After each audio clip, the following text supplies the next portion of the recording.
উম, বউ সেজে সুইসাইড করতে এসেছো? এখনো দাঁড়িয়ে আছো কেন? দ্রুত সুইসাইড করে ফেলো। এই প্রথম নিজ চোখে দেখব। সুইসাইড করা দেখার জন্য আমি খুব এক্সাইটেড। Hurry up. মিরাত গ্রামের একটা শুনশান স্থানে ব্রিজের উপর দাঁড়িয়ে অঝরে কেঁদে যাচ্ছে। দৃষ্টি তার ব্রিজের নিচ দিয়ে প্রবাহমান নদীর পানির দিকে। আজ নিজেকে পৃথিবী থেকে সরিয়ে দিতে আত্মহত্যার পথ বেছে নিয়েছে সে। এই নিষ্ঠুর পৃথিবী তার জন্য নয়, হতভাগার জন্য এই নিষ্ঠুর মানুষ নয়। জীবনটা এত কঠিন কেন? একটু সহজ হলে কি পারতো না? এটা ভেবে চলেছে মিরাত অনেকটা সময় ধরে। হঠাৎ পুরুষালী গরুগম্ভীর কণ্ঠে মিরাত ভাবনার মাঝে চমকে উঠল। ভরকে গেল সে। তার কান্না তৎক্ষণাৎ থেমে গেল। কন্দনরত চক্ষু যুগল মুছে কৌতূহলবশত সে পেছনের দিকে তাকালো। সরু চোখে তাকালো গম্ভীর আওয়াজের অধিকারী মানবটির দিকে। ল্যাম্পপোস্টের আবছা আলোয় কয়েক কদম পরেই পুরুষালী অবৈ দেখল সে। বুকে দুহাত গুছিয়ে তার দিকে দৃষ্টি ফেলে তাকিয়ে আছে। অপরিচিত মানুষটির পেছনে একটা গাড়ি রাখা। কালো রঙের গাড়িটির হেডলাইটগুলো জ্বলছে এখনো।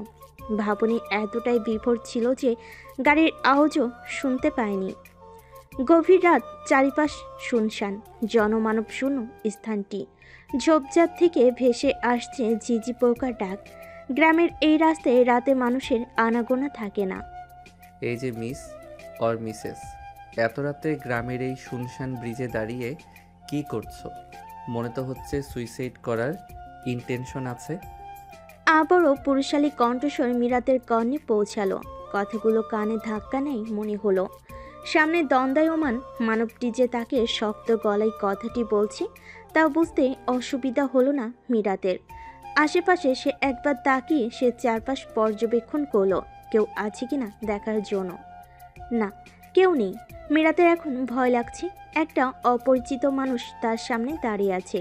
যদি খারাপ কিছু করে, ভাবতেই গলা শুকিয়ে এলো তার। শুকনো ঢোক গিলে পেছনের দিকে পেছাতে লাগলো সে। পেছাতে পেছাতে ব্রিজের রেলিংয়ের সাথে ধাক্কা খেলো। ভয়ে চোখ খিচে বন্ধ করে নিল সে। মানবটি কপাল কুঁচকে তীক্ষ্ণ দৃষ্টিতে অবলোকন করলো বধূবেশে মানবীকে। বয়স ২০-২২ বছর হবে হয়তো। লাল টকটকে শাড়ি পরনে, হালকা গহনা সাদামাটা সাজ। কান্নার ফলে সাজগুলো নষ্ট হয়ে গেছে। ল্যাম্পপোস্টের হালকা সাদাটে আলোয় আর কিছু চোখে পড়ল না। মেয়েটার আঁচল অদ্ভুত লাগলো তার কাছে। এত রাতে একটা মেয়ে নির্জন স্থানে ব্রিজের উপর দাঁড়িয়ে আছে কেন? এটাই ঘুরপাক খাচ্ছে মাথায়। মেয়েটা কি বিপদে পড়েছে নাকি সুসাইড করতে চাইছে তার বুঝে এলো না। মানবটি ধীরপায়ে এগিয়ে গেল মিরাতের দিকে। কিছুটা দূরত্ব নিয়ে দাঁড়ালো ব্রিজের কিনারায়। মিরাত অপরিচিত মানবটির কণ্ঠস্বর শুনে তাকালো তখনই। কিছুটা দূরত্বে দাঁড়ানো সুদর্শন সুঠামদেহী মানবটিকে দেখে থমকালো সে। স্তব্ধ নয়নে মানবটির মুখপানে তাকালো সে। বুকের মাঝে ভয় বিচরণ করছে। সামনের মানুষটিকে দেখে খারাপ মনে হলো না। যথেষ্ট ভদ্র ঘরের ছেলে বলে মনে হচ্ছে। তবু অনেকটা ভয় মনের মাঝে জেঁকে ধরেছে। বুকের মাঝে কম্পন বয়ে যাচ্ছে। ছেলেদের চেহারা দেখে বিশ্বাস করতে নেই। তাদের মনে কি আছে বোঝা মুশকিল। মিরাত শ্বাস টেনে নিল। নিজেকে স্বাভাবিক করার প্রয়াস চালালো। তবুও শান্ত করতে পারল না নিজেকে। মিরাত শুকনো ঢোক গিলে কম্পনরত কণ্ঠে শুধালো, কে আপনি? মেয়েলি সুমিষ্ট রিনরিনে কণ্ঠস্বর কর্ণকুহরে পৌঁছালো মানবটির। কথা বলছে এটা ভেবে হাঁপছালো। সে বুঝলো অপরিচিত মানুষ দেখে হয়তো ভয় পাচ্ছে। ভয় পাওয়াটাই স্বাভাবিক। মানবটি প্রত্যুত্তরে বলল। আমার নাম আহিয়াত সীমান্ত। মিরাত চোখ পিটপিটিয়ে তাকে অস্পষ্ট স্বরে আওড়ালো। আহিয়াত সীমান্ত? এই আহিয়াদের কানে পৌঁছালো কথাটি। সে গম্ভীর কণ্ঠে বলল, তুমি এত রাতে এখানে কি করছো? তোমার জন্য এই স্থানটি মোটেও নিরাপদ নয়। একটা মেয়ে হয়ে নিজের সেফটির কথা ভাবলে না? How stupid you are. মিরাত স্বল্প সময়ের সাক্ষাতে তুমি করে সম্বোধন করে আশ্চর্য হলো বটে। অবাক নয়নে আহিয়াতের দিকে তাকালো। বিস্ময়ের মাত্রা বেড়েই চলেছে। সামনের মানুষটা নির্দ্বিধায় তুমি তুমি বলে সম্বোধন করছে। এতে জড়তে এসে জেকে ধরল তাকে। অপরিচিত মানুষটির কথা শুনে মনে হচ্ছে কত চেনা, কিন্তু এই প্রথম মানুষটিকে দেখল সে। কিন্তু স্টুপিড বলায় কিছুটা রেগে গেল মিরাত। সে বাহিরে তা প্রকাশ করল না। আহিয়াত কিছুটা বিরক্ত হয়ে গম্ভীর কণ্ঠে বলে উঠল, কথা বলছো না কেন? ওকে ফাইন, কথা বলা লাগবে না। এখানে দাঁড়িয়ে থাকো বা সুইসাইড করো, সেটা তোমার ইচ্ছা। যদি বিপদে পড়ো বলতে পারো, তাহলে আমি মানুষ হিসেবে হেল্প করব। আর যদি সুইসাইড করতে চাও একবার পরিবারের কথা ভাবো। আমি চললাম।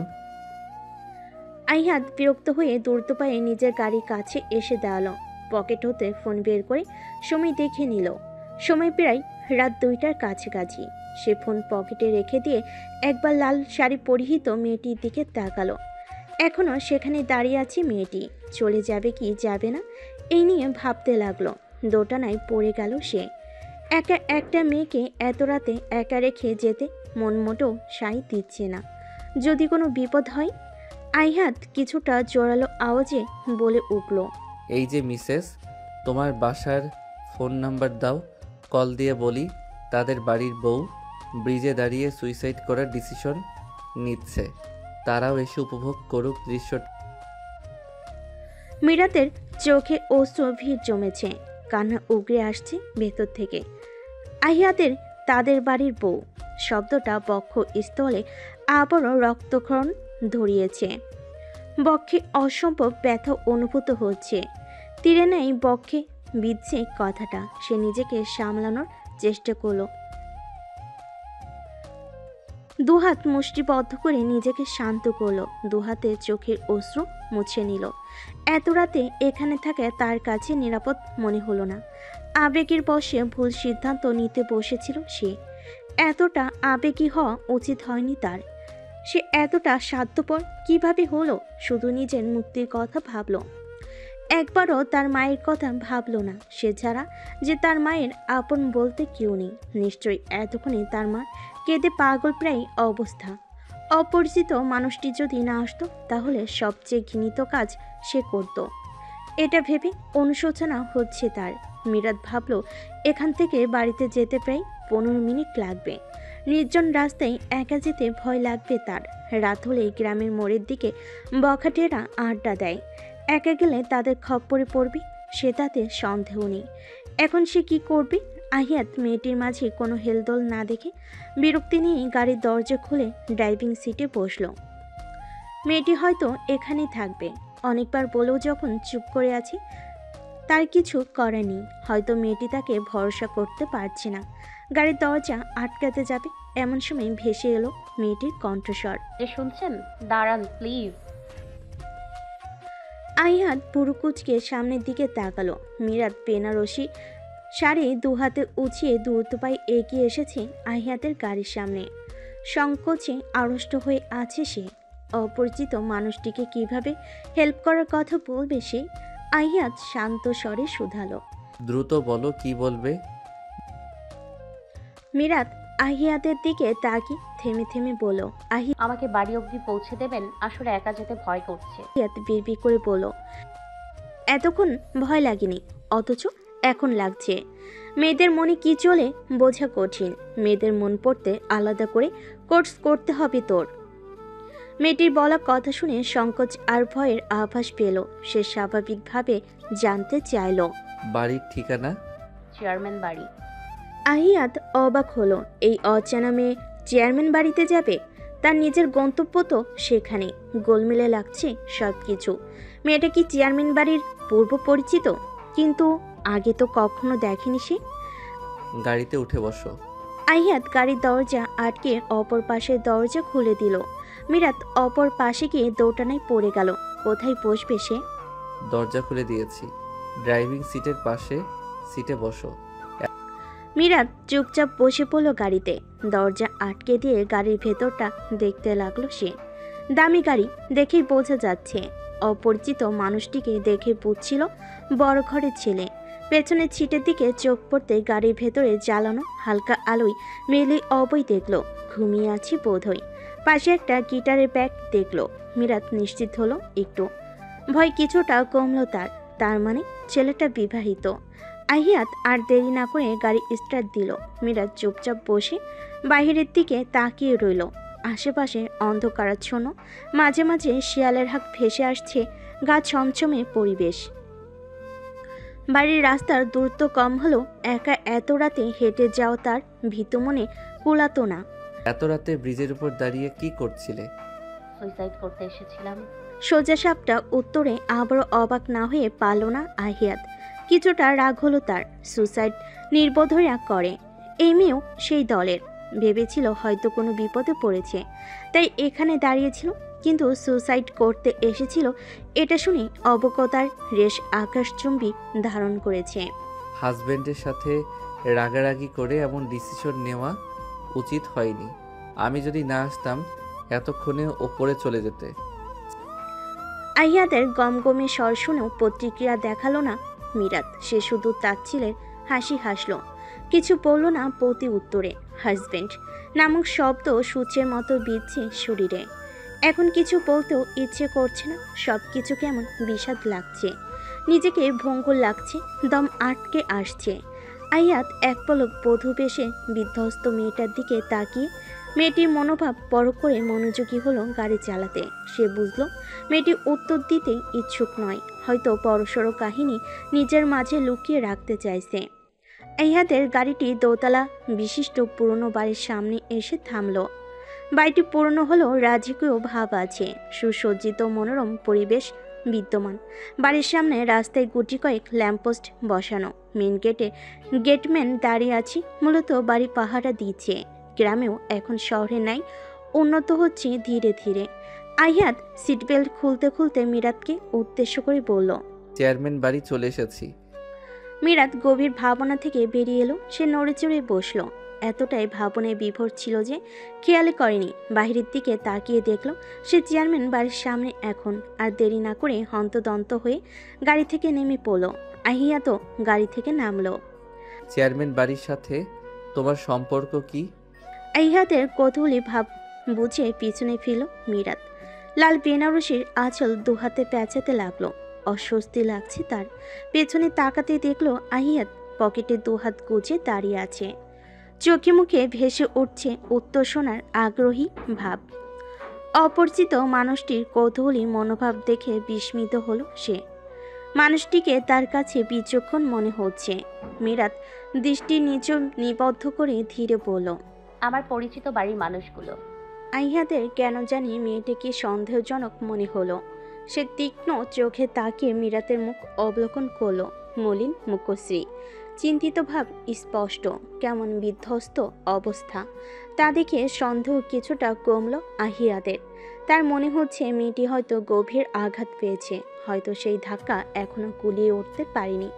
সে কিছু বলতে গিয়েও থেমে গেল আবার। অল্প সময়ে এতগুলো প্রশ্ন করা ঠিক নয়। আহিয়াত গিয়ে গাড়ির পেছনে ছিঁড়ে ঘুমন্তরত মেয়েটিকে ডাকতে লাগলো, জেনি, আমরা পৌঁছে গেছি, এবার ওঠো। বেশ কয়েকবার ডাকার পরে জেনি গাড়ি থেকে নামলো। এখনো ঘুমে তার চোখ বন্ধ হয়ে আছে। আহিয়াত তার গিটারের ব্যাগটি হাতে নিল। জেনি ঘুমো ঘুমো চোখ ডলতে ডলতে মেন গেটের সামনে এসে দাঁড়িয়েছে। আহিয়াত পেছনে ছিটে তাকাতেই অবাক হলো। মেয়েটি তো সেখানে নেই। কোথায় গেল? এই অল্প সময়ের মধ্যে কোথায় গায়েব হয়ে গেল? সে আশেপাশে তাকে খুঁজতে লাগলো। জেনি আহিয়াতকে দাঁড়িয়ে থাকতে দেখে বলল, আহিদ, কাকে খুঁজছো? আহিয়াত এদিক ওদিক দেখে স্বাভাবিকভাবে হেঁটে গেটের দিকে এগিয়ে যেতে যেতে বলল, কাউকে না। ইতিমধ্যে মেন গেটম্যান খুলে দিয়েছে। জেনি দ্রুত পায়ে এগিয়ে গেল ভেতরের দিকে। তার প্রচণ্ড ঘুম পেয়েছে। আহিয়াত গেটম্যানকে সালাম দিয়ে চাবিটা দিয়ে গাড়ি পার্কিং করার কথা বলে গাড়ির ভেতরে চলে গেল। চেয়ারম্যান বাড়িতে প্রবেশ করতেই আহিয়াতের কপাল কুঁচকে গেল। বাড়ির কয়েকজন সদস্য এখনও জেগে আছে। ডাইনিং রুমে সোফায় বসে আছে তারা। সকলকে দুশ্চিন্তাগ্রস্ত দেখাচ্ছে। তাদের মধ্যে বয়স্ক ব্যক্তিটি একটু বেশি চিন্তিত বলে মনে হলো। আহিদ এগিয়ে গিয়ে সকলের উদ্দেশ্যে বলল। সবাই এত টেনসড হয়ে আছো কেন? Any problem? মুন্সি সাহেব আহিয়াতকে দেখে চিন্তিত ভাব গোপন করে চমৎকার হেসে জড়িয়ে ধরে বলল, নানু ভাই কেমন আছো? কতদিন পর তোমায় দেখলাম, মনটা ঝুরিয়ে গেল একদম। আহিয়াত মুন্সি সাহেবের কথা শুনে মৃদু হেসে বলল, আমি আলহামদুলিল্লাহ ভালো আছি। আপনি কেমন আছেন নানাজান? মুন্সি সাহেব নাতিকে ছেড়ে দিয়ে বলেন। আমিও আলহামদুলিল্লাহ ভালো আছি। আহিয়াদের দুই মামা আফসার আর আসাদ। আফসার আহিয়াদের সাথে কুশল বিনিময় করলো। আফসারের স্ত্রী লিমা বেগম আহিয়াদের সাথে কথা বলে খাবার গরম করতে গেলেন। সবাইকে এত চিন্তিত দেখাচ্ছে কেন? মুন্সি সাহেব বললেন।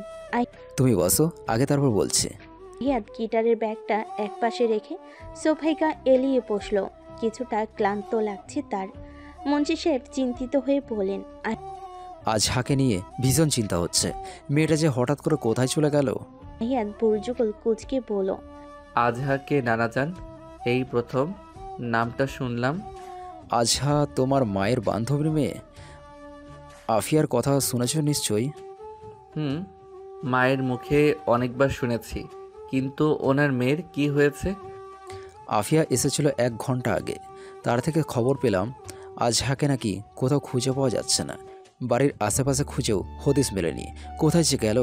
একা একটা যুবতী মেয়ে, এত রাতে বাইরে যদি কোনো অঘটন ঘটে তখন কি হবে ভেবেছ? তোমার ছোট মামা কয়েকজনকে সাথে নিয়ে আজহাকে খুঁজতে গিয়েছে। আহিয়াত মনোযোগ সহকারে পুরোটা শুনল। ঘটনা শুনে তখনই তার চক্ষু পটে ভেসে উঠল বধূ বেশে মেয়েটার কথা। মেয়েটা আজহা নয় তো? মেয়েটার নামটাও জিজ্ঞেস করেনি সে। অচেনা মেয়েটার নাম জিজ্ঞেস করা উচিত ছিল। দাদাজান, আজহাকে পাওয়া গেছে। আরিশা দৌড়ে এসে মুন্সি সাহেবকে বলল যে আফিয়া বেগমের বাড়ি থেকে খবর পেয়েই ছুটে এসেছে সকলকে জানাতে। দৌড়ে আসতে গিয়ে খানিকটা হাঁপিয়ে গেছে সে। আরিশা আহিয়াদের বড় মামার মেয়ে। আজহা আর আরিশা সমবয়সী, একই কলেজে পড়াশোনা করে। মুন্সি সাহেব উঠে দাঁড়ালেন, গম্ভীর মুখে বলেন, কোথায় সেই মেয়ে? ছোট চাচার সাথে আসছে। এত রাতে কোথায় গিয়েছিলে আজহা? আরিশা কাচিমাচু ভঙ্গিতে বলল, জানি না দাদাজান, আজহা আসলে জেনে নিয়েন। আসাদ এরই মাঝে বাড়িতে প্রবেশ করলো। মুখ গম্ভীর দেখে বোঝা যাচ্ছে অনেক বেশি রেগে আছে। তার পেছন পেছন প্রবেশ করলো মধ্যবয়সী এক নারী আর তার মেয়ে। মুখশ্রী দুজনেরই থমথমে।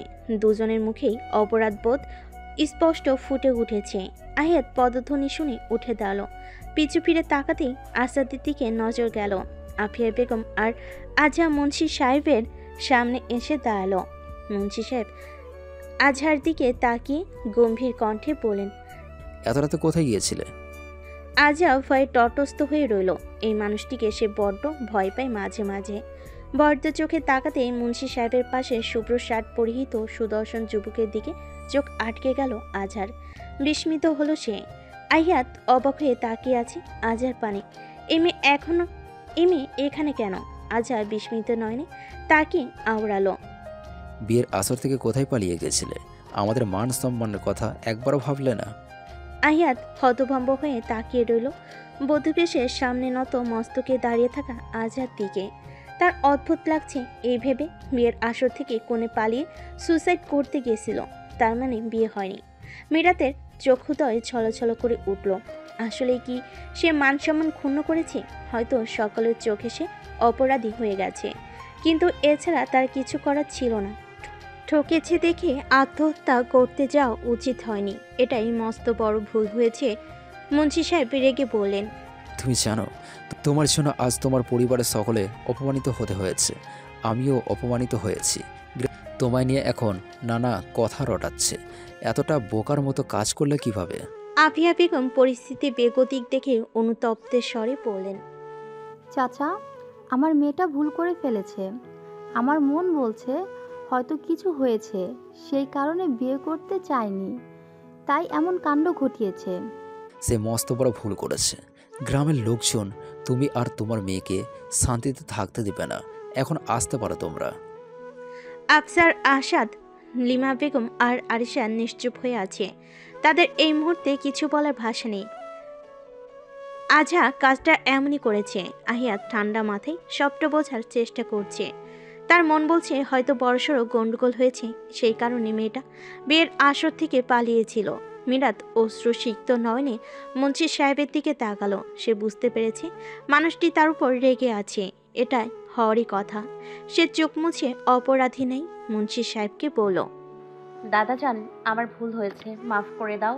আমি আর কখনো এমন কোনো কাজ করব না যার কারণে তোমরা অপমানিত হও। আমি কেন বিয়ের আসর থেকে চলে গিয়েছিলাম, আবার ফিরেও এসেছি, সবটা বলবো তোমায়, একটু সময় দাও। তোমার কোনো কথা শুনতে চাই না আমি। আফিয়া, তোমার মেয়েকে নিয়ে যাও আমার সামনে থেকে। মিরাত করুণ চোখে তাকালো। দাদাজান কখনো তার সাথে রুড গলায় কথা বলেনি, অথচ আজ বাজে পরিস্থিতির জন্য এভাবে কথা বলছে। তার ভীষণ কষ্ট হচ্ছে, কিভাবে বোঝাবে তার হৃদয়ের কথা। ভাবতেই অশ্রু গাল বেয়ে গড়িয়ে পড়ল। আহিয়াত আজহার অশ্রুসিক্ত চোখ দেখে কিছুটা মায়া হলো। একপাক্ষিক ঘটনায় সবটা বিচার করা যায় না। হয়তো গোপনে আরও কাহিনী আছে। সে মুন্সি সাহেবের উদ্দেশ্যে শান্ত কণ্ঠে বলল, নানা যান, আপনি এতটা হাইপার হবেন না। চোখের সামনে যা ঘটেছে তা দিয়ে পুরো কাহিনী বিচার করা যায় না। মেয়েটা এখনও বিধ্বস্ত, সে না হয় নিজেকে একটু সামলে নিক, তারপর সবটা ক্লিয়ার করবে। অন্তত কিছুটা সময় মেয়েটাকে দেন, যেন সে আসল ঘটনা বলতে পারে।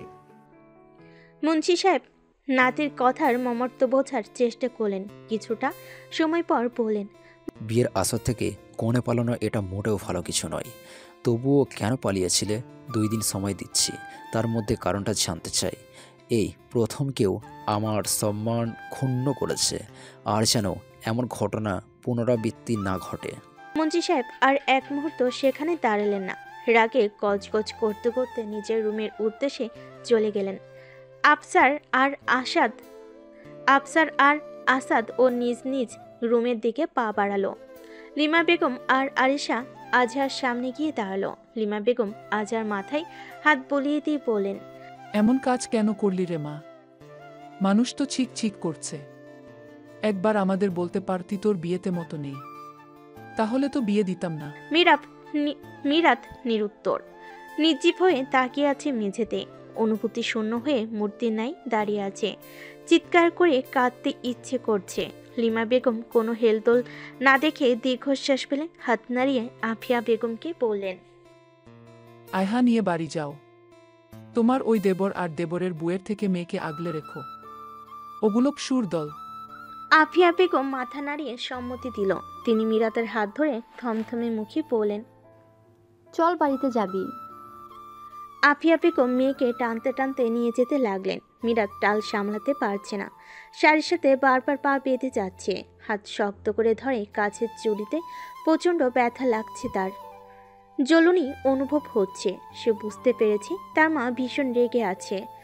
আজা দাঁতে দাঁত চেপে ধরে ব্যথা সহ্য করতে লাগলো। আজাকে এমন টেনে হিসে নিয়ে যাওয়া মোটেও পছন্দ হলো না আহিয়াদের। আফিয়া বেগম যে আজহার হাত শক্ত করে ধরেছে তার দৃষ্টিগোচর হয়নি আহিয়াদের কাছে। সে বলে উঠল, আন্টি, আজার হাতটা স্বাভাবিকভাবে ধরুন আর আস্তে ধীরে নিয়ে যান। আফিয়া বেগম থেমে গেলেন। অপরিচিত কারোর কণ্ঠস্বর শুনে পেছনের দিকে তাকালেন। তিনি এতক্ষণে খেয়াল করলো যুবকটিকে। কিছুটা চেনা চেনা মনে হলো তার কাছে। আহিয়াত তাদের দিকেই কাঠিন্য মুখে তাকিয়ে আছে। মীরা তো ঘাড় ঘুরিয়ে তাকালো মানুষটার দিকে। আরিশা দৌড়ে গিয়ে আফিয়া বেগমের হাত থেকে মীরাতের হাত ছাড়িয়ে দিল। তখনই কাছের চুড়ির ভাঙা অংশ মেঝেতে পড়ে ঝনঝনিয়ে বেজে উঠল। হাত অনেকটা কেটে গেছে, রক্তের ফোঁটাগুলো হাত বেয়ে মেঝেতে পড়ছে। আরিশা ভয় পেয়ে গেল। হাতে অনেকটা অংশ রক্তে ভিজে গেছে। সে ভয়ার্ত গলেই বলে উঠল, রক্ত? হাত কেটে গেছে? লিমা বেগম উদ্বিগ্ন হয়ে ছুটে গেলেন। দেখলেন বেশ অনেকটা কেটে গেছে। আহিয়াদও কিছুটা উদ্বেগ নিয়ে এগিয়ে গেল। আজার হাতের ক্ষত স্থান পর্যবেক্ষণ করে বলল, আরিশা, ফার্স্ট এইড বক্স আছে? আছে। দ্রুত নিয়ে আয়। আয়েশা দৌড়ে গেল ফার্স্ট এইড বক্স নিয়ে আসতে। আফিয়া বেগম বিচলিত হয়ে মেয়ের হাত দেখতে ব্যস্ত হয়ে পড়লেন। এখনও রক্ত ঝরছে। আজহার নিজের হাত ছাড়িয়ে নিল। সে মলিন হেসে বলল, আমার বাহিরের ক্ষত তোমায় বিচলিত করে তুললো, অথচ আমার মনের ক্ষত দেখেও তুমি ছিলে প্রতিক্রিয়াহীন। এই সামান্য ক্ষত আমার মনের ক্ষতের সামনে কিছুই না, কিন্তু তুমি আমায় বুঝলে না মা। মীরা তার দেরি করলো না, সদর দরজা দিয়ে বেরিয়ে যেতে লাগলো। সব কিছু এলোমেলো লাগছে, দম আটকে আসছে। দুর্বল পা ফেলে সদর দরজা পেরিয়ে চলে গেল সে। শাড়ির লাল আঁচল জমিনে বক্ষে লুটোপুটি খাচ্ছে। আয়াত স্তম্ভিত হয়ে চেয়ে রইল আজহার দিকে। রাত পেরিয়ে সকাল হয়েছে। মিরাত এখনও ঘুমিয়ে আছে। গত রাতে চেয়ারম্যান বাড়ি থেকে এসে শাড়ি পাল্টে বাড়িতে পরা একটা থ্রি পিস পরে চুপচাপ শুয়ে পড়েছে। কারোর সাথে এসে থেকে কথা বলেনি। সারা রাত ঘুম না আসলেও ফজরের আজানের পর সে ঘুমিয়েছে। আফিয়া বেগমও মেয়ের উপর রেগে আছেন, তাই একবারও খোঁজও নেননি। হঠাৎ কারো চিৎকারে মিরাতের ঘুম ভেঙে গেল। দরপড়ি উঠে বসলো বিছানায়। দরজা ধাক্কাচ্ছে একজন। বাইর হতে ভেসে আসছে অশ্রাব্য ভাষা। এই নবাবজাদি, আর কতক্ষণ ঘুমাবি? সকাল হয়েছে। তোর রানীর মতো মুখখানা দর্শন করিয়ে উদ্ধার কর আমাদের। এত কিছু ঘটিয়ে এখনো ঘুম আসে কি করে? এই তাড়াতাড়ি দরজা খোল, না হলে দরজা ভেঙে ফেলবো কিন্তু। মিরাতে বিরক্তি দিতে চোখ কুঁচকে এলো। অসহ্য, মাথা ব্যথা করছে, আবার সকাল সকাল চাচির বাজখাই আওয়াজ। সব মিলে দম বন্ধকর পরিবেশ। সে গায়ে সুন্দরভাবে ওড়না জড়িয়ে নিল। বিছানা থেকে উঠে দরজা খুলে দিল। তারা বেগম মিরাতকে দেখে জ্বলে উঠল। মুখ বেঁকিয়ে পড়ল, কাল মান সম্মান ডুবিয়ে সকাল 10টা পর্যন্ত ঘুমানো হচ্ছে? নবাবজাদি কোথাকার! এই তোর লজ্জা শরম নেই? পালিয়ে গিয়ে আবার নাচতে নাচতে চলে আসলি, মরতে পারলি না? আফিয়া বেগম মেয়ের অপমান সহ্য করতে পারলেন না। তিনি বললেন, তুমি কিন্তু বেশি কথা বলছো। আপনি চুপ করুন ভাবি। মেয়েকে তো কোনো দিন শাসন করেননি, তাই তো উচ্ছন্নে গেছে। গ্রামের মানুষ তো বলে বেড়াচ্ছে কারো সাথে সম্পর্ক ছিল, তাই পালিয়েছিল। ওই ছেলে বিয়ে করবে না, তাই আবার ফিরে এসেছে। আমি জানি এমন কিছু হয়নি, তুমি একটু চুপ করো, এসব কথা আর সহ্য হচ্ছে না। তারা বেগম চলে গেল। দুই মা মেয়ের কাহিনী দেখলে গা চলে যায়। আরও ঝগড়া করতো, কিন্তু ইচ্ছে নেই এখন। মিরাত ঘর থেকে বেরিয়ে কলপারে হাত মুখ ধুতে গেল। তার চাচি সবসময় বাজে ব্যবহার করে, নিয়ম মতো আজকের দিনও বাদ যায়নি। পোড়া কপাল তার, সব দিক দিয়েই সে অভাগী। আয়েশা একতলা বিশিষ্ট দালান বাড়িতে ঢুকলো। ভেতরে প্রবেশ করতে আফিয়া বেগমের সাথে দেখা হয়ে গেল তার। এত সকালে আরিশাকে দেখে আফিয়া বেগম অবাক হলেন। আরিশা একটু হেসে জিজ্ঞেস করলো, চাচি, মিরাত কোথায়? কলপাড়ে হাত মুখ ধুতে গেলাম। তুই এত সকালে এলি যে, কোনো দরকার আছে? মিরাতকে দাদাজান ডেকেছে। কলপাড় থেকে আসলে কথা বলে দেখা যাবে নাকি? 8টা বেজে গেছে, এখনো রান্না হয়নি। আমি রান্না করতে গেলাম, তুই ঘরে গিয়ে বস। আচ্ছা। মিরাত চেয়ারম্যান বাড়িতে এসেছে একটু আগে। সোফায় আরিশা আর মিরাত বসে আছে। আরিশা এটা ওটা বলে যাচ্ছে। মিরাত অন্যমনস্ক হয়ে অন্যদিকে তাকে হা হু করে যাচ্ছে। আরিশা নানাজান কোথায়? সকাল থেকে দেখতে পাচ্ছি না। আহিয়াত আরও কিছু বলবে, তার আগে চোখ পড়ল আরিশার পাশে বসে থাকা আজহার দিকে। তখনও চুপ হয়ে গেল সে। মিরাত অল্প পরিচিত কণ্ঠস্বর শুনে অন্য মনস্ক ভাব কাটিয়ে সিঁড়ির দিকে তাকালো। দেখলো ট্রাউজার আর টি শার্ট পরিহিত আহিয়াতকে। তার পাশে গাড়িতে ঘুমিয়েছিল সেই মেয়েটি। দুজনে পাশে পাশে নেমে আসছে। সে চোখ সরিয়ে নিল। অস্বস্তি হতে লাগলো তার। আহিয়াত আর জেনি এসে সোফায় বসলো। আরিশা উত্তর দিল, দাদাজান তো রাফি চাচার সাথে জরুরি একটা কাজে গিয়েছে। আহিয়াত বলল। ও আচ্ছা। লেমা বেগম খাবার টেবিলে সব খাবার সাজিয়ে সবাইকে ডাকতে এসেছেন। তিনি বললেন, আহিয়াত, জেনি, আরিশা আর আয়হা ব্রেকফাস্ট করে নাও। আহিয়াত বলল, বড় মামা ছোট মামা আসুক আগে, তারপর একসাথে খাচ্ছি। মিরাত কি করবে বুঝতে পারছে না। মেহমানরা এসেছে, তাদের সাথে কিভাবে খাবে। তার বুঝতে বাকি রইল না লিমা বেগম দাদাজানের নাম দিয়ে সকালের খাওয়ানোর জন্য ডেকে এনেছে। হয়তো বুঝতে পেরেছে আজ সকালে তার কপালে খাবার জুটতো না, আর এভাবে কতদিন চলবে। মিরাজ সোফায় বসা থেকে দাঁড়িয়ে গেল। সে ইতস্তত ভাব নিয়ে মিরাজ চলে যেতে নিলেই আরিশা উঠে খপ করে হাত ধরল। মিরাজ হাত মৃদু চিৎকার দিয়ে উঠল তখনই। আরিশা চমকে হাত ছেড়ে দিয়ে বলল, কি হয়েছে? আহিয়াত আর জেনি সোফা থেকে উঠে দাঁড়িয়েছে। লিমা বেগম বিচলিত হয়ে বলেন। মিরাজ ব্যথাতুর কণ্ঠে বলল, গতকাল রাতে কেটে গিয়েছিল, সেখানে একটু লেগেছে। আরিশা তড়িঘড়ি করে মিরাতের হাত দেখে, রাগ দেখিয়ে বলল, ব্যান্ডেজ করিসনি কেন? ব্যান্ডেজ করিসনি কেন? যদি কোনোভাবে ইনফেকশন হয়ে যায়? এতটা কেয়ারলেস কেন তুই বলতো? মিরাত ভরসার বাণী শুনিয়ে বলল, তেমন কিছু হবে না, আমি ঠিক আছি। হয়েছে, এবার চুপ কর। সব সময় নিজেকে অবহেলা করিস তুই। কথাটা বলে আরিশা ফার্স্ট এইড বক্স আনতে গেল। কিছুক্ষণ পর ফিরে এলো বক্স হাতে, কিন্তু সে তো ব্যান্ডেজ করতে পারে না। আরিশা মুখ গোমরা করে বলল, আমি তো ব্যান্ডেজ করতে পারি না। লিমা বেগম বলেন। আমি তো পারি না। আরিশা একটু ভেবেই বলে উঠল, মিরাত। আহিয়াত ভাইয়া, তুমি তো ব্যান্ডেজ করতে পারো, প্লিজ মিরাতের হাতে ব্যান্ডেজটা করে দাও। চোখ গরম করে আরিশার দিকে তাকালো। আরিশা তা দেখেও পাত্তা দিল না। লিমা বেগম সাইতি বলেন, আহিয়াত মেয়েটার হাত ব্যান্ডেজ করে দাও। এই মেয়ের কোনো কিছুতেই খেয়াল নেই। আহিয়াত মিরাতের অস্বস্তি ভরা মুখশ্রীর দিকে তাকিয়ে স্বাভাবিকভাবে বলল, ঠিক আছে মামি। আরিশা মিরাতকে সোফায় বসিয়ে দিল। আহিয়াত ফার্স্ট এইড বক্সটা আরিশার হাত থেকে নিয়ে মিরাতের পাশে বসল। মিরাত অস্বস্তিতে পড়েছে, উসখুস করছে সে। আহিয়াত মিরাতের এমন বিহেভের কারণ অনায়াসে বুঝে নিল। আহিয়াত ব্যস্ত ভঙ্গিতে বলল, এদিকে দাও। মিরাত বোকার মতো বলল। কি দিব? আহিয়াত মিরাতের বোকা বোকা কথা শুনে গম্ভীর কণ্ঠে বলল, তোমার হাত দাও। মিরাত নিজের বোকামিতে লজ্জা পেয়ে গেল। সে হাত বাড়িয়ে দিল। আহিয়াত নিজ হাতে ব্যান্ডেজ করতে ব্যস্ত হয়ে গেল।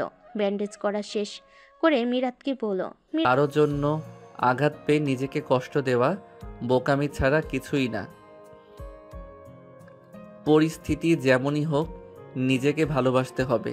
সাময়িক কষ্ট সহ্য করতে না পেরে নিজেকে শেষ করে দেওয়া বুদ্ধিহীনতার পরিচয়। আশা করি যতই খারাপ সময় আসুক পুনরায় যেন একই ভুল না হয়। মিরাত বিস্মিত নয়নি আহিয়াতের দিকে তাকালো। ইস্তি আমায় ঠকিয়েছে আরিশা। সে কিভাবে পারলো আমার সাথে বিয়ে ঠিক হওয়ার পরেও অন্য কাউকে ভালোবাসতে? সে তো জানতো আমি তাকে ভালোবাসতে শুরু করেছি। আমার ভালোবাসার বহিঃপ্রকাশ অনেকবার ঘটেছে, তবে কেন এমনটা করলো বল না। মিরাত আর আরিশা চেয়ারম্যান বাড়ির সংলগ্ন পুকুর পাড়ে সিঁড়ির ওপর বসে আছে। পুকুরটিতে কিনারায় কিনারায় পানি পরিপূর্ণ, চারিপাশে আমবাগানে আচ্ছন্ন। স্বচ্ছ পানির মাঝে ফুটে উঠছে সাদা শাপলা। মনোমুগ্ধকর দৃশ্য যে কারোর মন ভালো করতে সক্ষম। মিরাতের জায়গাটা ভীষণ প্রিয়, জায়গাটা তার মন খারাপের সঙ্গী। সকালে ব্রেকফাস্ট করতে মিরাত তার নিজের বাড়ি যায়নি, মন খারাপ ছিল, তাই একই সময় কাটানোর জন্য এসে পৌঁছেছিল এখানে। আরিশাও মিরাতের পিছু পিছু চলে এসেছে। আরিশা মিরাতের কাতর কণ্ঠে নিশ্চিত বাক্য শুনল। সে আতকে উচ্চ স্বরে বলল। মিরাতের দৃষ্টি অদূরে সবুজ গাছপালার দিকে। তার ওষ্ঠ জুড়ে বিরাজ করছে মলিন হাসি, কেমন উদাসীন ভাব। আরিশা হতবাক হয়ে তাকিয়ে আছে মিরাতের দিকে। এসব কি শুনল সে? ইপ্তি তার বান্ধবীকে ঠকিয়েছে, মানতে কষ্ট হচ্ছে তার। মিরাত দৃষ্টি ঘুরিয়ে তাকায় আরিশার দিকে, বিস্মিত নয়নে তাকিয়ে আছে তার দিকে। মেয়েটার মুখে স্পষ্ট অবিশ্বাসের প্রতিচ্ছবি। হয়তো ইপ্তি কথাটা বিশ্বাসযোগ্য মনে হয়নি। সে ওষ্ঠকোণে মলিন হাসি বজায় রেখে বলল, আমার প্রথম ভালোবাসার মানুষটি আমায় ঠকিয়ে দিল। সে নিজ মুখে বলেছিল আমার মতো মেয়ে তার পার্সোনালিটির সাথে যায় না। তার সরকারি চাকরি দেখে আমাদের পরিবারের সকলে নাকি আমাকে তার গলায় ঝুলিয়ে দিয়েছে। আমার মতো বাবা হারা মেয়ে সে বিয়ে করতে চায়নি। তার যে অন্য কাউকে পছন্দ আছে সেটা বলতেও ভুলল না। প্রেমিক যুগলের ছবি প্রমাণস্বরূপ পাঠিয়েছিল আমার ফোনে। আমি তখন বউ সেজে তার অপেক্ষা করেছিলাম। প্রতারণা করে আমার অপেক্ষার প্রহরের সমাপ্তি ঘটালো সে। আরিশা বাকরুদ্ধ, তার নিজেকে উদ্ভ্রান্তের নাই মনে হচ্ছে। এসব সে কি শুনছে? সে তো ভেবেছিল বিয়ে করবে না, তাই মিরাত পালিয়েছিল। এতে সে রেগেও ছিল, কিন্তু এগুলো যা শুনছে তা তার কল্পনার বাহিরে। মিরাতের উদাসীন ভঙ্গিতে ভাবতে লাগলো বিগত কিছু মাসের কথা। ইপ্তি পড়াশোনা কমপ্লিট করে সরকারি চাকরি করছে, উচ্চবিত্ত পরিবারের ছেলে, ব্যাকগ্রাউন্ডও ভালো। দুই পরিবারের সম্মতিতেই ইপ্তি আর মিরাতের বিয়ে ঠিক হয়েছিল প্রায় 6 মাস আগে। ইপ্তির পরিবার জানিয়েছিল ইপ্তির সরকারি প্রজেক্ট শেষ হতে প্রায় 5 মাস লাগবে। সেটা শেষ করে দীর্ঘ ছুটি নিয়ে বাড়িতে আসবে, তারপর ইপ্তি আর মিরাতের বিয়ে হবে। সেই কথার ভিত্তিতেই দিন কেটে যাচ্ছিল। এরই মাঝে ইপ্তি নিজ থেকে কল দিয়ে মিরাতের খোঁজখবর নিয়েছে। মিরাতের পরিবারের সকলের সাথে যোগাযোগ করত প্রতিদিন। অমায়িক ব্যবহারের ইপ্তি সকলের চোখের মনি ছিল। মিরাতের মনও ইপ্তির জন্য ভালো লাগা সৃষ্টি হয়, ভালো লাগা থেকে ভালোবাসায় পরিণত হয়। অল্প কথা হলো ইপ্তির জন্য টান তৈরি হতে থাকে। 1.5 মাস আগে থেকে মিরাতের সাথে যোগাযোগ কমিয়ে দেয় ইপ্তি। কলকলে কাজের বাহানা দেখাতো, অনেক সময় বাজে ব্যবহার করত। মিরাত রাতে অঝরে কাঁদত, তার অনেক কষ্ট হতো, তবুও কাউকে বলতো না। ইপ্তির কথায় বিয়ে রাতে পড়ানোর সিদ্ধান্ত হয়। বরপক্ষ আসে রাত 10:30টায়। 15-20 জন বরযাত্রী ছিল সাথে। ছোট্ট পরিসরে বিয়ের আয়োজন করে মিরাতের চাচা। খাওয়া দাওয়া কার্যক্রম শেষ করে ইপ্তি একান্তে মিরাতের সাথে কথা বলতে চায়। তারা বেগম মিরাতের ঘর দেখিয়ে দেয়। মিরাত তখন লাল শাড়ি পরে বধূ বেশে বিছানায় বসে আছে। চিন্তিত সে। তখনই ইপ্তির আগমন। বাহ, বিয়ের জন্য সেজেগুজে তৈরি দেখছি। ইপ্তির গলার আওয়াজে মিরাত চোখ তুলে সামনে তাকায়। ইপ্তি দাঁড়িয়ে আছে শেরওয়ানি পরে। মিরাতের ঘরে আরিশা সহ কয়েকজন। দুজনের কথা বলার স্পেস তৈরি করার জন্য দরজা আটকে বাহিরে চলে যায়। তখনই আপনি এখানে? ইপ্তি এগিয়ে আসে রহস্যময় হাসি ওষ্ঠে ঝুলিয়ে। এসে বিছানার পাশে বসে। মিরাতের মুখ থমথমে। ইপ্তির হাসি তার সহ্য হচ্ছে না। ভাবতে কষ্ট লাগছে যে মানুষটি তার নির্ঘুম রাত, অজস্র কান্নার কারণ। দিনের পর দিন মানসিক টর্চার করেছে আজ তার সাথে বিয়ে। তবুও মনের কোণে একটু হলো ভালোবাসা রয়েছে ইপ্তির প্রতি। সেই কারণে এত কিছু সহ্য করার পরও বিয়ের আসরে বসেছে সে।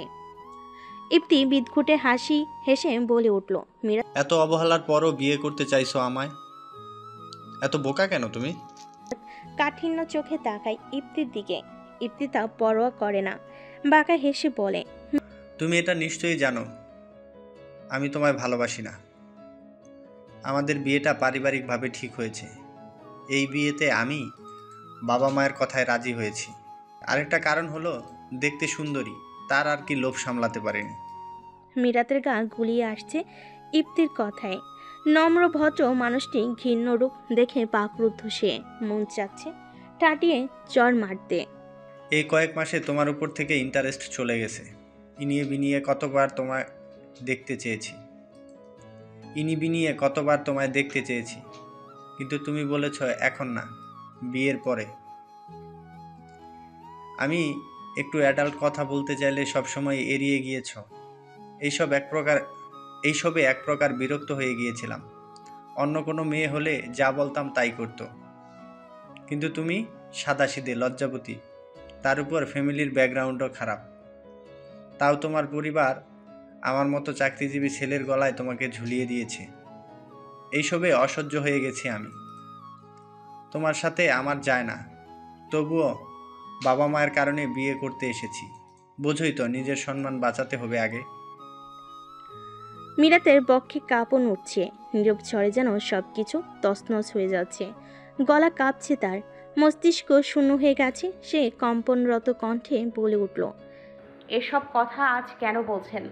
আপনি আমায় অপছন্দ করেন, আগে বলতে পারতেন। আজ আমাদের বিয়ে, আপনি কি ভুলে গেছেন? বিয়ে মাই ফুড। শোন, তোর মতো মেয়ে আমার পার্সোনালিটির সাথে যায় না।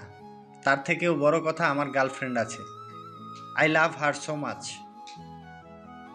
সে আমার সব। দেখতেও যেমন আগুন সুন্দরী, তেমন মডার্ন। আমার আর তোর প্রতি ইন্টারেস্ট নেই, বুঝলি? এবার বল, সত্য জানার পরেও আমাকে বিয়ে করবি? ইপ্তি কঠিন স্বরে বলল। মিরাত রাগান্বিত হয়ে চেঁচিয়ে বলে উঠল। আপনি আমায় ঠকিয়েছেন ইফতি, আমার ভালোবাসার সুযোগ নিয়েছেন। কি করে আমায় ঠকাতে পারলেন আপনি? আপনি আমার জীবনে প্রথম পুরুষ, আমার প্রথম প্রণয় পুরুষ আপনি। আমার অনুভূতির কথা জেনেও আমার ইমোশন নিয়ে খেললেন। তার শক্তপোক্ত পুরুষালী হাত দ্বারা মিরাতের গলা চেপে ধরল। হিসিসে বলল। একদম গলাবাজি করবি না। তোর মতো মিড ক্লাসদের আবার ইমোশন? তুই যদি সত্যি জানার পরেও যদি বিয়ে করতে চাস, তাহলে বিয়ে হবে। ঘরে একজন আর বাহিরে আরেকজন থাকলে আমার সমস্যা নেই। আর যদি বিয়ে ভাঙতে চাস তাহলে তাই কর।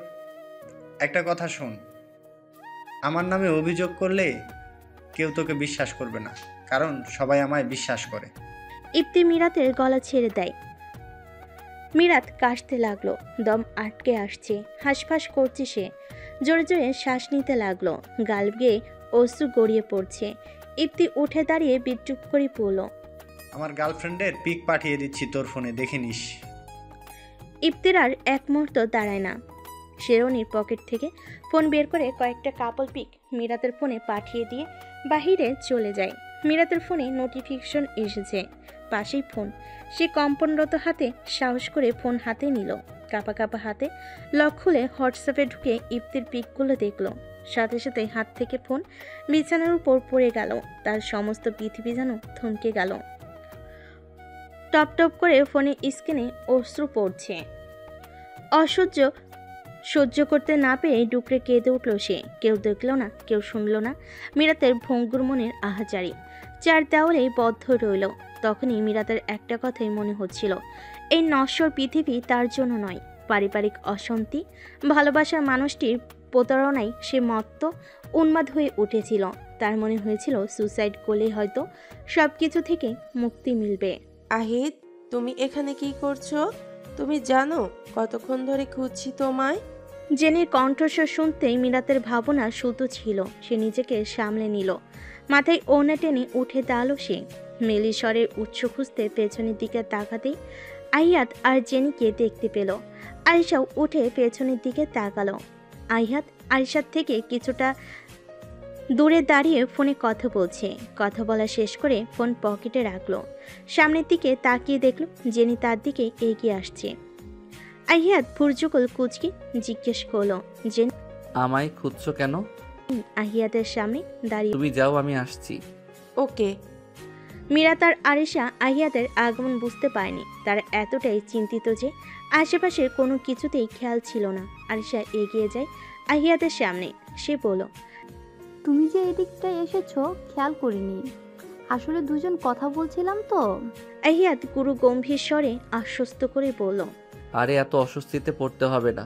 আমি একটা জরুরি কল করার জন্য নেটওয়ার্কের জন্য এদিকটা এসে পড়েছিলাম। দেখলাম দুজন বসে গল্প করছিস, তাই ডিস্টার্ব করিনি। তুমি কিছু শোনোনি তো ভাইয়া? আরিশার কণ্ঠে স্পষ্ট অস্বস্তি ভাব। আহিয়াত কি মনে করে মিরাতের দিকে তাকালো। মিরাতও আহিয়াতের উত্তরের আশায় তাকিয়ে আছে। দুজনের হঠাৎ দৃষ্টি মিলিত হয়। মিরাত দ্রুত মাথা নুয়ে ফেলল। আহিয়াত চোখ ফিরিয়ে আরিশাকে স্বাভাবিকভাবে বলল, না, শুনিনি। তাহলে ঠিক আছে। আরিশা দম ছেড়ে বলল, সে চায় না মিরাত আহিয়াতের সামনে অস্বস্তিতে পড়ে যাক। এমনিতেই মিরাতের মনের অবস্থা শোচনীয়। জেনে কিছু কদম সামনে গিয়ে আবার ফিরে আসলো। মূলত আরিশার কথা শুনে সে প্রথমে খেয়াল করেনি আরও দুজনও এখানে উপস্থিত আছে। সে মিরাতের দিকে তীক্ষ্ণ দৃষ্টিতে তাকিয়ে পা থেকে মাথা অব্দি দেখে নিল।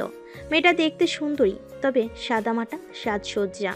মধ্যবিত্ত পরিবারের মেয়ে দেখে বোঝা যাচ্ছে, কিন্তু কিছু একটা ভেবে নাকমুখ কুঁচকে গেল তার। জেনি আরিশার উদ্দেশ্যে তেরা স্বরে বলল, আরিশা, এইটা তো সেই মেয়ে যে বিয়ের আসর থেকে পালিয়েছিল। তুমি এর সাথে বেশি ঘুরো না, বুঝলে? দেখা যাবে ওর বাতাস তোমার লেগেছে। আরশার মাথায় দপ করে আগুন জ্বলে উঠল যেন। সে কটমট দৃষ্টিতে তাকিয়ে জেনিকে বলল, তুমি কারো সম্পর্কে সঠিকটা না জেনে কথা বলবে না, আর আমার ফ্রেন্ডকে নিয়ে তো একদম কিছু বলবে না। জেনি মুখ বাঁকিয়ে বলল, সাবধান করলাম, যে মেয়ে বিয়ের আসর থেকে পালায় তার ক্যারেক্টার কেমন তা বুঝতে বাকি নেই আমার। মীরা জেনির দিকে বিমর্ষ নয়নে তাকিয়ে আছে, প্রতিবাদ করতে পারছে না। প্রতিবাদী স্বর যেন খুইয়েছে সে। পরিস্থিতি তাকে চুপ থাকতে শিখিয়ে দিয়েছে। একটা মেয়ের চরিত্রে দাগ লাগানোর জন্য আরেকটা মেয়ে যথেষ্ট। আজ একজন বলছে, কাল আরেকজন বলবে মুখের ওপর, তখন সে কি করবে? কজনের মুখ বন্ধ করবে? আহিয়া জেনির এমন কথায় চোয়াল শক্ত হয়ে উঠল। জেনির দিকে এসে রক্ত চক্ষু চোখে তাকালো, বাজখাই কণ্ঠে বলে উঠল, কারোর সম্পর্কে না জেনে তার চরিত্রের উপর আঙুল তোলার মানে বোঝো?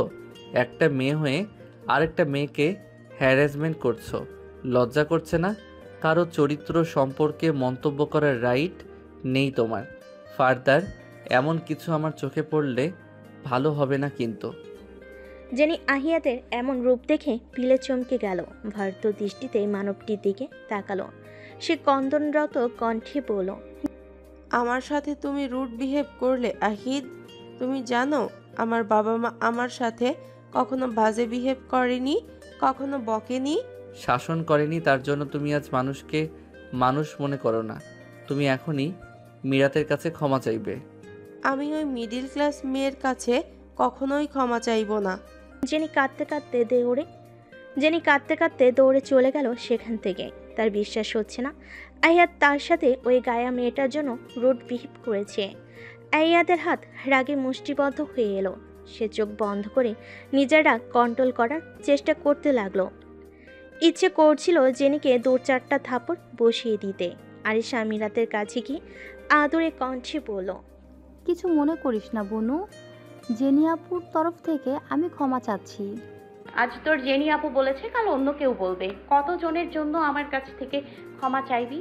আমার লাইফটা শেষ হয়ে গেছে। আমার এই পৃথিবী অসহ্য লাগছে।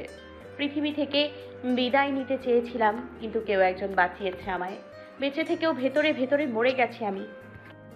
মিরাত মনের অব্যক্ত দহন নিয়ে নিজের বাড়ির উদ্দেশ্যে যেতে লাগলো। আরিশা হতাশ হয়ে চেয়ে রইল সেই দিকে। আয়াত আরিশাকে গম্ভীর স্বরে বলল, আরিশা তোর ফ্রেন্ডকে বলে দে, লাইফ একটা ট্র্যাজেডি, যেখানে সুখ দুঃখ হাসি কান্না মিলিয়েই জীবন। জীবন অনেক মূল্যবান, জীবনের কদর করা উচিত। নিজেকে পুনরায় গুছিয়ে নিয়ে লাইফটা নিজের মতো উপভোগ করা উচিত। পেছনে তাকালে কখনো সামনের উজ্জ্বল ভবিষ্যৎ উপভোগ করা সম্ভব নয়। মিরাতের পা থেমে গেল। সে চমকিত নয়নে তাকালো মানবটির দিকে। রাতের দীর্ঘ প্রহর পেরিয়ে সকাল হয়েছে। জানালা ভেদ করে ঘরে সূর্যের সোনালি আলো প্রবেশ করেছে আহিয়াদের রুমে। বাহির থেকে ভেসে আসছে পাখির কলরব। মৃদুমন্দ বাতাসে জানালার পর্দাগুলো নড়ে চড়ে উঠছে। এরই মাঝে বেজে উঠল অ্যালার্ম ঘড়ি। আহিয়াত অ্যালার্মের আওয়াজে একটু পরেই ঘুম থেকে জেগে উঠল। হাত বাড়িয়ে বিছানার পাশে থাকা ছোট্ট টেবিলে রাখা ঘড়িটি বন্ধ করল সে। দ্রুত বিছানা ছেড়ে ওয়াশরুমে গেল ফ্রেশ হওয়ার জন্য। কিছুক্ষণ পর ওয়াশরুম থেকে বেরিয়ে কাবার্ডের সামনে এগিয়ে কাবার্ড খুলে চয়েস মতো টি শার্ট বের করে পরে নিল।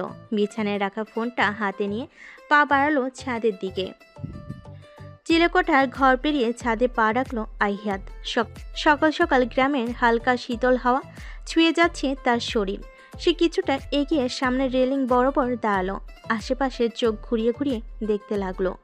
মনোমুগ্ধকর পরিবেশ, শুদ্ধ বাতাস, গ্রামীণ জীবনধারা আহিয়াদের পছন্দের তালিকার শীর্ষে। তার মনে পড়ে সে যখন ক্লাস 10-এ পড়তো তখন একবার এসেছিল। সেই সময়ে আসার কারণটি ছিল ভিন্ন। তার নানি জানের মৃত্যু, তারপর আর আশা হয়ে ওঠেনি। অনেকগুলো বছর পর আবারও গ্রামে এসেছে সে। অনেকটাই পরিবর্তন এসেছে গ্রামটি। বাড়ির সামনেই পাকা রাস্তা, তার উপর পাশে বেশ কয়েকটা ইটের বাড়ি রয়েছে।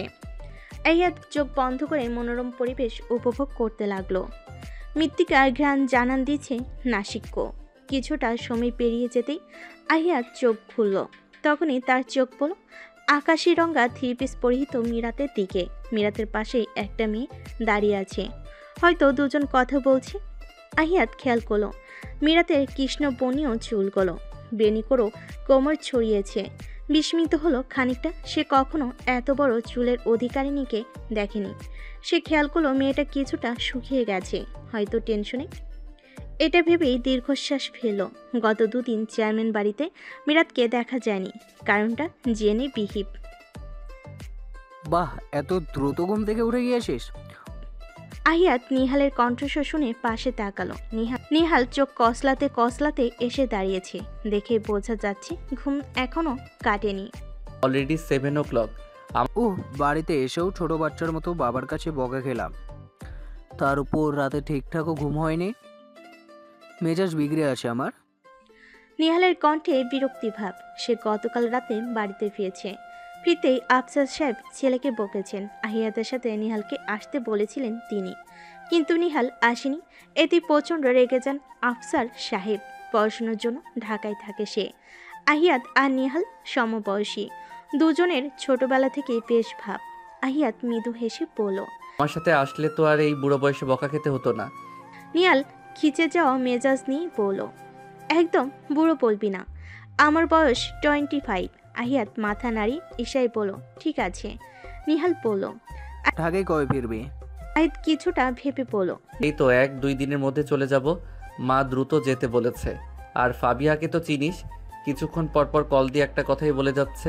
আমি কেন তাকে নানাজানের বাড়িতে নিয়ে আসিনি, কেন তাকে না বলে চলে এসেছি। নিহাল বলল, তাহলে ফাবিয়াকে কেন নিয়ে আসলি না? ঘুরে যেত এসে। ভার্সিটিতে ক্লাস শুরু হয়েছে তাই নিয়ে আসিনি। ও নিহাল সামনে তাকাতে মিরাতকে দেখলো। সে আহিয়াতকে বলে উঠল, সে দাঁড়িয়ে আছে দুজন, তার মধ্যে আকাশি রাঙা ড্রেস পরা মেয়েটিকে দেখতে পাচ্ছিস? আহিয়াত নিহালের দৃষ্টি অনুসরণ করে তাকালো। সে সন্ধিয়ান কণ্ঠে বলে উঠল, মিরাতের কথা বলছিস? নিহাল মলিন কণ্ঠে বলল, হ্যাঁ, জানিস ছোটবেলা থেকে আমি মিরাতকে চিনি। আরিশা যেমন আমার বোন, মিরাতও ঠিক তেমনটাই আমার কাছে। মিরাতের বাবা যখন মারা যায় ওর বয়স 10-12 বছর হবে হয়তো। চাচা মারা যাওয়ার পর মিরাত আর চাচি অসহায় হয়ে পড়ে। তাদের সংসারে দারিদ্র হানা দেয়। জীর্ণ শীর্ণ জীবনে পতিত হয় দুইজনে। দুর্দশা ঘিরে ধরে দুইজনকে। চাচি তার জমানো কিছু টাকা দিয়ে সংসার চালাতে থাকে। দুইজনের জীবন কোনো মতে চলছিল। কিন্তু মিরাতের চাচা চাচি দুইজনই খুব খারাপ। মিরাত আর চাচিকে নানাভাবে অত্যাচার করতে থাকে। এইসব ঘটনা বাইরে প্রকাশ হয়নি কখনো, চাচিও আমাদের বলেনি। অত্যাচার আর দুর্দশার কথা গ্রামে ছড়িয়ে পড়তেই দাদাজান ছুটে যায় মিরাতদের বাড়িতে। দাদাজান ওয়ার্নিং দেয়, মিরাতের চাচা চাচিকে যদি আর একবার অত্যাচার করে তাহলে পুলিশে দিবে। এত রাতে খানিকটা ভয় পেয়ে যায়। দাদাজান মিরাত আর চাচির সকল দায়িত্ব নেন। প্রয়োজনীয় সকল কিছু কিনে দেন। মিরাতের পড়াশোনা ও করাচ্ছেন তিনি। কয়েক মাস আগে শুনলাম সরকারি চাকরিজীবীর সাথে বিয়ে ঠিক হয় মিরাতের। শুনে ভালো লাগছিল। অবশেষে মেয়েটার দুঃখ ঘুচল। তবে এটাই ভেবেছিলাম, কিন্তু না, অভাগীর কপাল থেকে সহজে দুঃখ বিদায় নেই না। আহিয়াত স্তব্ধ হয়ে দাঁড়িয়ে রইল। এগুলো তার কাছে অজানা। একটা মানুষের জীবনে কতই না অজানা ঘটনা থাকে। গোধূলি লগ্ন পেরিয়ে সন্ধ্যা হয়েছে। মিরাত উদাসীন ভঙ্গিতে বিছানার উপর বসে আছে, দৃষ্টি তার জানালার দিকে, অদূরে ঝোপঝাড়ের দিকে। জোনাকি পোকা মেলা লেগেছে সেখানে। জোনাকির হালকা সবুজ আলোয় চারিপাশ আলোকিত হয়ে আছে। মিরাতের মনে হচ্ছে যদি তারও জোনাকির ন্যায় কোনো নিজস্ব ক্ষমতা থাকতো, তাহলে পৃথিবী থেকে বহুরূপী মানুষদের চিরতলে সরিয়ে দিত। আফসোস, তার কোনো ক্ষমতা নেই। পাষণ্ড মানুষটা তার জীবনে জাহান্নামের থেকে ভয়াবহ বানিয়ে দিয়েছে। ইফতির আসল রূপ যদি সে জানতো, আগে কখনোই ভালোবাসার মতো ভুল সে করতো না। এসব ভাবতেই বক্ষে চিনচিনে ব্যথাও অনুভূত হলো তার। কিরে মিরাত, কই গেলি রে? বাড়ির মানুষগুলোর মুখ পুড়িয়ে মুখ লুকিয়ে ঘরে বসে আছিস কেন? বাইরে হতে ভেসে আসছে উচ্চস্বরে মেয়েলি হাক। হাকের সাথে আরও বেশ কয়েকজন মহিলার কণ্ঠস্বরও শোনা যাচ্ছে। মনে হচ্ছে কোনো গোলযোগ বেঁধেছে। মিরাত ভাবনার অবসান ঘটিয়ে দ্রুত বাইরে গেল। বাইরে গিয়ে দেখলো বাড়ির উঠোনে 10-12 জন মহিলা দাঁড়িয়ে আছে। দেখে অবাক হলো সে। কৌতূহলী ভঙ্গিতে এগিয়ে গেল সেদিকে। আফিয়া বেগম মেয়েকে উঠোনের দিকে যেতে দেখে দ্রুত এসে হাত চেপে টেনে নিয়ে যেতে লাগলো ঘরের দিকে। মহিলাগুলোর মাঝতে একজন উচ্চস্বরে বলে উঠল, আফিয়া, মেয়েকে কোথায় নিয়ে যাচ্ছ? আমরা তো তোমার গুণধর মেয়েকে দেখতে এসেছি, আর তুমি লুকাচ্ছ? আফিয়া বেগম মহিলাটির কথা আমলে না নিয়ে আতঙ্কিত কণ্ঠে বলল, মিরাত, তাড়াতাড়ি ঘরে যা মা, দরজা আটকে বসে থাকবি ওরা যতক্ষণ না যায়। মিরাত কিছু বুঝতে না পেরে বলল, কেন মা? আমি যা বলছি তাই কর। মিরাত মায়ের কথা মতো নিজ ঘরে যেতে নিলে তিনজন মহিলা এসে মিরাতকে আটকে দিল। মিরাত আশ্চর্যিত হয়ে তাকালো। কিছু বুঝে ওঠার আগে তারা মিরাতকে টেনে উঠোনে নিয়ে যায়। মিরাত সর্বোচ্চ শক্তি দিয়ে ছুটোছুটি করতে লাগলো। সে বুঝতে পেরেছে গ্রামের মহিলাগুলো উদ্দেশ্য ভালো নয়, হয়তো বড়সড় গন্ডগোল করবে। মনের মাঝে ভয়ও কাজ করছে। আগে তো কখনো এমন পরিস্থিতিতে পড়েনি সে। তারা বেগম দুই মেয়েকে নিয়ে উঠোনের একপাশে দাঁড়িয়েছিল, চোখে মুখে ভয়ের ছাপ স্পষ্ট। সামনে থাকা মহিলাগুলো জল্লাদের থেকে কম নয়। মিরাতের কপালে যে কি আছে কে জানে। একজন মহিলা মুখ বেঁকিয়ে বলল, তো মেয়ে কার সাথে বিয়ের দিন পালিয়েছিল? মিরাতের ছটফটানি কমে এলো। সে তেজি গলায় পড়ল, আমি কারোর সাথে পালাইনি। উপস্থিত গ্রামের মহিলাগুলো হেসে উঠল, যেন মজার কাহিনী বলেছে মিরাত। একজন হেসে বলে উঠল, দেখছো পারুল, মেয়ের এখনো তেজ কমেনি। এত তেজ দেখলেই হয়তো ওর নাগর পালিয়েছে। মহিলা নাক কুচকে বলল, এই মেয়ের সাহস মন্দ না, হবু বরকে রেখে পালালো, আবার ফিরেও এলো। গ্রামের সম্মান মাটিতে মিশিয়ে দিয়েছে এই মেয়ে। লজ্জা শরমের বালাই নেই মুখ পুরীর, আবার ঘরে এসে উঠেছে। আমার মেয়ে এমন করলে লাথি দিয়া বাড়ি থেকে বের করে দিতাম। আফিয়া বেগম মহিলাদের সামনে আকুতি মিনতি করে বলতে লাগলো, আমার মেয়েটা ছোট, ভুল করে ফেলেছে। আপনারা যা ভাবছেন তেমনটা নয়। আমার মেয়ের কোনো দোষ নেই। ওই ইফতি আমার মেয়েকে ঠকিয়েছে। মেয়ের দোষ থাকতে নাটক করিও না আফিয়া। আমরা সব শুনেছি তোমার মেয়ের কাণ্ড। তোমার মেয়ের জন্য আমাদের মেয়েদের সম্বন্ধ ভালো ঘর থেকে আসে না। গ্রামের নাম ডুবিয়েছে তোমার মেয়ে। আমরা কিভাবে চুপচাপ বসে থাকবো? স্তম্ভিত নয়নে তাকালো পারুলের দিকে। একজন মেয়ে হয়ে আরেকজন মেয়ের বাড়িতে দলবল নিয়ে হেনস্থা করতে এসেছে, ভাবতেই ঘৃণা লাগছে। মেয়ে নাকি মায়ের জাত, কিন্তু এখানে মায়ের মমতা দেখা যাচ্ছে না। মনে হচ্ছে কোনো জালিম এসেছে অত্যাচার করতে। মিরাত ছোটাছুটি করেও মহিলাগুলোর হাত থেকে নিজেকে ছাড়াতে পারল না। মহিলা বিরক্তিভাব এঁটে বলল, আপিয়াকে ধরো কেউ একজন। বলা যায় না, দৌড়ে গিয়ে বাইরের মানুষকে ডেকে আনলো, তখন তো আমাদের রক্ষা থাকবে না। মহিলার কথায় তিনজন মহিলা আফিয়া বেগমকে ধরল। তারা বেগম এই দৃশ্য দেখে ভয়ে দু মেয়েকে নিয়ে ঘরে ঢুকে দরজা আটকে দিল। মিরাত রাগে ক্ষোভে চিৎকার করে বলে উঠল, আপনারা কি মানুষ? একটা মেয়েকে এভাবে বাড়ি বয়ে হেনস্থা করতে এসেছেন।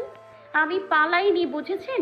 ইফতি আমায় ঠকিয়েছে, তাই কষ্টে সুইসাইড করতে গিয়েছিলাম। এখন মনে হচ্ছে মরে গেলেই বেঁচে যেতাম। এত লাঞ্ছনা সহ্য করতে হতো না আর আমার মাকে। আফিয়া বেগম ডুকরে কেঁদে উঠল। আজকের মতো অসহায় তার কোনোদিন লাগেনি। তার স্বামী বেঁচে থাকলে কেউ এই বাড়িতে ঢুকতে সাহস করতো না। আজ কেউ নেই। তিনি কেঁদে জোরে জোরে বলতে লাগলো, আমার মেয়েটাকে ছেড়ে দেন। আমার মেয়েটা ছোট, ওকে আর কিছু করবেন না। মহিলাগুলো কেউ যেন আফিয়ার কথা শুনল না। মিরাতের নিজেকে কলঙ্কিত মনে হচ্ছে। অশ্রুতে গাল ভিজে আসছে, কান্না উগরে আসতে চাইছে। আজ কোথাও কেউ নেই তাদের আহাজারি শোনার জন্য। মহিলাগুলো মিরাতের দুই বাহু শক্ত করে চেপে ধরল। মিরাত ব্যথায় চোখ মুখ কুচকে ফেল। ফুলি নামের মেয়েটি পারুলের আদেশে হাতে কালি মাখিয়ে মিরাতের সামনে এসে দাঁড়ালো। মিরাত অশ্রুসিক্ত নয়নে তাকিয়ে দেখল। আজ নিজেকে বাঁচাতে ব্যর্থ সে। ফুলি বাঁকে হেসে মিরাতের পুরো মুখে দু হাতে থাকা কালি মাখিয়ে দিল। এরপর পারুল সহ দু তিনজন কালি মাখিয়ে দিতে লাগলো। মিরাত নীরবে অশ্রু বিসর্জন দিতে লাগলো। তোর মেয়েকে যেন কাল এই গ্রামের কোথাও না দেখি, ঘরের ভেতরে বন্দি করে রাখবে। পারুলের কথা শুনে আফিয়া বেগম চিল্লিয়ে বলে উঠল, আল্লাহ সব দেখছে। আপনারা আমাদের সাথে আজ যা করলেন সব কিছু শাস্তি পাবেন। আমার মেয়ে নির্দোষ হওয়ার সত্ত্বেও এত বড় শাস্তি দিলেন। এর ফল আপনাদের সকলকে ভোগ করতে হবে। মহিলা ধমকে বলল। এই চুপ, তোর মেয়ে দুধের ধোয়া তুলসী পাতা। রাত বেরাতে যেই মেয়ে পালিয়ে যায় তার চরিত্র কেমন গ্রামের সবাই জানে।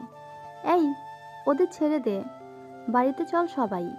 মীরা তার আফিয়া বেগমকে ছেড়ে দিল। দুজনেই মাটিতে আসে বসে পড়ল। মহিলাগুলো বাড়ি থেকে বেরোতেই যাবে এমন সময় ভেসে এলো পৌশালী কঠোর কণ্ঠস্বর। সকলে চমকে গেল তৎক্ষণাৎ। এখানে কি হচ্ছে? আফিয়া বেগম কন্দরত চোখে তাকালো। আহিয়াত, নিহাল আর আরিশাকে দেখলো। হন্তদন্ত হয়ে ছুটে এসেছে দেখেই বোঝা যাচ্ছে। তিনি কাঁদতে কাঁদতে বলে উঠল। বাবা, ওরা আমার মেয়েটার মুখে চুলকানি দিতে এসেছিল। আমার মেয়েটাকে কলঙ্কিত করেছে ওরা, সব শেষ করে দিয়েছে আমার।